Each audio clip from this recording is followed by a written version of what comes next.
Weche mag somo, ruodhi kod jodong gwenge mopogore opogore pacho ka ochako ayanga chenro maneno ni jopuonjre mane otimo penj mag grade mar 9 monjo donjo e grade mar 10 to pok donjo e skul ma ok gilewo. Millicent Adhiambo miyowa ler.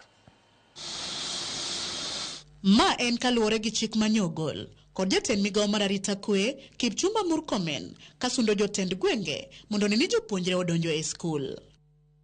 E kaunti ma Kisumu, picha moko kuom jodong gweng kaluwore e udi mopogore e chuny bomano mar neno ni onge japuonjre ma pod okwamo e dhot. Bende chenro mar kawo kwan jopuonjre ma pok odonjo e grade mar 10, picha mako kadhi nyime e apis ruoth ma Obunga. Jodongogo e apedha margi girado gi Rosemary Akoth manigi japuonjre ma pok odonjo e skul olero ni koso omenda maromo 16,000 ema osemono nyare donjo e grade mar 10 ka okoni bende kane odhi temo nyoro to okone ni thuolo oserumone nyare. Koro kanyoro nyathi temo nyisa nafas kalure gi gik CBC gi bente kaka okwer gini nafas nitie kaka jok makore kadhi manyo skul nafas nitie kaka orum. To pod aneno Friday no ka watemo to pesa to onge nikech pesa tema dwarore no chul e ka nyathi odhi e skul. Mita machoko wuok ka Rosemary bende jodongo chakrado gi Agnes Akinyi malero ni onge nyalo kata obedo ni nyare nokalo maber ka okoni skul mane oluonge nyathine idwaro omenda maromo Sh53,000 kod mar uniform 26,500. Nyathina pok odhi skul nikech ok anyal. Fees en 53,000. Uniform nongisigine 26,500.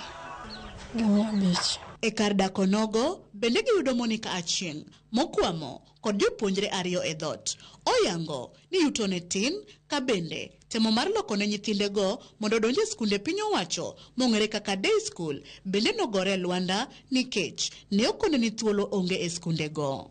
An gi nyithindo 2 manotimo CBC, achiel oluong Nyakach Girls, achiel oluong Nyabondo Boys. But atemo manyone mondo ayud space Kisumu Day nikech ok anyal boarding ji 2 to pod otama. Kaunti ma Kisii e kar dak mabogo Akumu chenro makamano bende nodhi nyime kuma japuonjre Elkana Ogega mane oluonge skund sekondar ma Maranda pok odonjo kaluwore gi yuto mapiny mar jonyuolne. Serikali imetoa uamuzi watoto waende shule, hakuna fare. Sijui mwenye atajitokeza anisaidie fare aende Maranda Boys.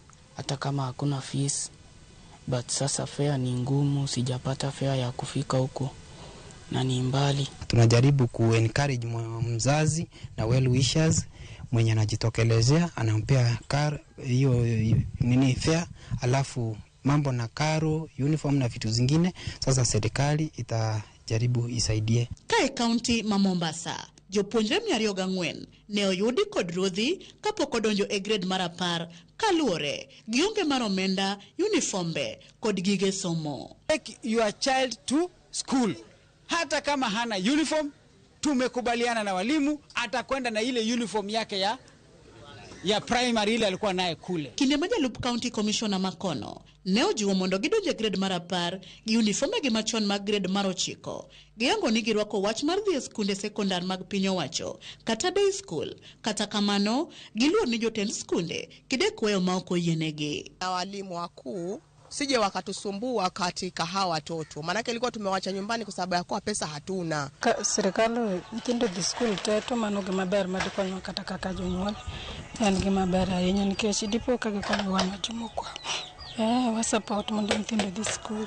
Jagoro mongirore migawo mar somo Julius Bitok korka kore kane oloso e kaunti ma Kakamega oyango ni sani kwan jopuonjre ma osedonjo e grade mar 10 ochopo 90% ka otielo ni gigeto mondo kwan no ochopo 100% kaka yor neno ni onge japuonjre mora mora ma owe oko. Right now we have been able to transition 90% of the students from junior school to senior school.